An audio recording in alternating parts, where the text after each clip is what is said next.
football fans in finance. I'm your host, Leonard Kinson, resident Manchester United fan. I have to keep looking, you know. Kevin Walters, resident Chelsea fan, and Stefan, resident anti-fan, right? So we're going to jump into the other matches for the weekend roundup, particularly Man City, Aston Villa, and Liverpool, Everton, the Merseyside derby. Let's start with the Merseyside derby. I mean, no goals in that match. I was listening to expressions before I came on today. Expressions say, yeah, Liverpool hitting the bars more than Jack Grealish. You know? Wow. I was like, whoa. That's terrible. Yeah, but it was, I would say, you know, just watching the match, an exciting 0-0 draw. Pickford was, I would say, you know, when Pickford is ready to keep, sometimes he's unbeatable, and I thought he had a good game in terms of shot stopping. But a lot of question marks. I guess Everton was up for the game. I don't think that's a game that Frank Lampard needed to influence. It's more around the Merseyside and what it means to the players and the fans on both ends, Everton and Liverpool. And some would say Liverpool, they were unlucky, and some would say, you know, again, Arsenal, Everton unlucky, right? There are some questions around VAR as well. People wondering if it's really offside, and a lot of calls around this area around VAR. I think we had a couple of them. The Manchester United match. I think there was one in the Bournemouth match. Every game. Definitely the Chelsea match. Every game had one. Pretty much every game had one. Yeah. Pretty much every the game. Newcastle game had one as well. The Newcastle game, and in this game as well. But you know, not spreading too far into that. Just generally, what were your thoughts on the game? Is everything all right with Liverpool? Do we expect more? I'll start with you, Stefan. I mean, we definitely expect more because they finished 1 point off for Liverpool last year. I had them as Off Man City. off of Man City, sorry. I had them as champions elect for this year. I was actually backing them, but no, they've started off poorly, and I think we've disagreed on air and off air about it. I think their problems are simply they're not scoring goals. Yeah. They need to score goals. It's not through a lack of trying because they're getting the chances. Darwin Núñez hasn't hit the ground running apart from the player that he hit in his face. But outside of that, you know, to me, Liverpool's problems are simple. They got to put the ball in the back of the net, and they're just not doing that right now. Mo Salah has won for the season, I believe. He hasn't scored. Jota's been injured. Firmino been injured. So they need to sort that out. Get the ball in the back of the net, and they should be all right. I'm not worried about them yet. Yeah. I guess the question on everybody's mind. I mean, you spent 100 million for Darwin Núñez, and you allowed Sadio Mane, one of your most influential players, to leave. Financial gymnastics. So buy Darwin Núñez for 100 million. You depreciate him right away when you reduce the tax you pay. And that's the only reason why you buy this player. Because we can't think of a footballing reason. This man is no good. See? I see him enough in our preseason, and I wonder if they would have given this man too much stick. But I'm not impressed. He can't control, and you know, everybody, if you watch the show, you know my sentiments about people who can't control. Yeah. And he don't have a clean touch either. Yeah. See him, so I mean, Stefan saying raw, and eventually I'm gonna figure it out. I've never said he's definitely I've said he's raw. What I have said is I did not expect him to be a focal point for this season. Yeah. No, but Stefan, to be fair, if a man pay 100 million, I expect you for walking outside.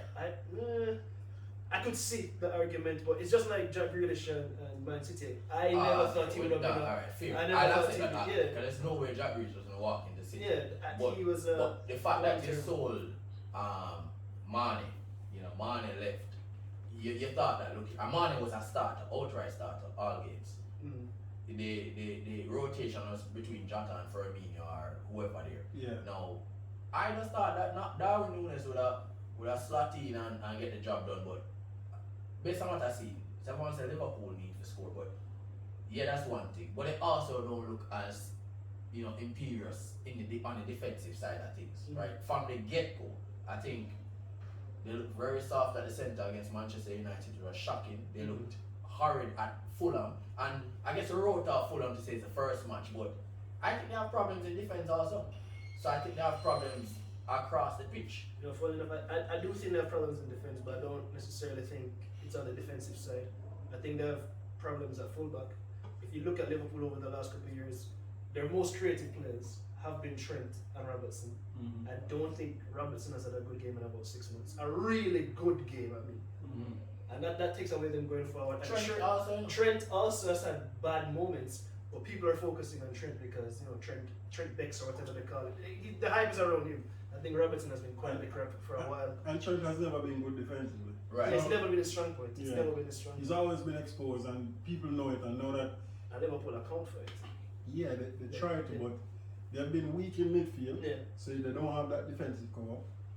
Typically, it would have been Fabinho slotting in to create space for him to get forward. They don't have Fabinho doing that anymore. Fabinho seems to be off form. Something's going on there. Yeah, He was dropped Dropped- for the Man U game. dropped Thought it out, was man. injured, but heard that it was just simply dropped. the midfield seems to be weak overall. You lose Sadio Mane, You have a problem down the spine of the team. down the spine. Yeah. Only a goalkeeper. Only a goalkeeper. you can Only say, a you goalkeeper know. say fine, right? Yeah. You Van Dijk, Virgil Yeah, Virgil looking shocking. looking Start, shocking, right? And Mitrovic on that, really. I mean, it was a From- statement made for, yeah. but from week one, in a recover. yeah. Yeah, in a recover. He still. Yeah, remind me of when Firmino sit Torreira down and never bounce back. I wonder if it's the same thing for Hope not, Virgil. you know. You know, because Virgil hasn't looked the same. Matip is out. I think Matip had a lot of stability to that back line again For sure. as well. And with this judge, and as I said, the wing backs are playing well, the midfield is weaker. And I think personally the attack is weaker. Yes. Because I think Mane was that player in any situation that will give you a goal. Whether it is him create the space himself, so many things that, you know, we will say, well, Arsenal benefit from Gabriel Jesus about. Mane is just a far better version of to that. put it simply, I don't ever see Darwin Nunes being as good as Mane. Ever. Different player. Even that different player, but all the things that Mane can do. Mane has an excellent first touch. He's a player that can dribble past people and he can finish 2 foot. 2 foot. And headed goals too. So when you lose that, you lose a lot, right? And Firmino, you know, always been a clever player, unselfish player, but we kind of feel like Firmino are coming on the other side of the hill, right? Yeah. Jota, definitely a great player, great all-round player also. He's out injured. So I think losing Mane is a big loss. And I think people are being unfair to Mo Salah, right?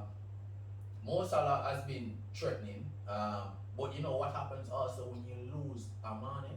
It's easier to double up on Mo Salah. You just mark Mo Salah. Yeah. Four.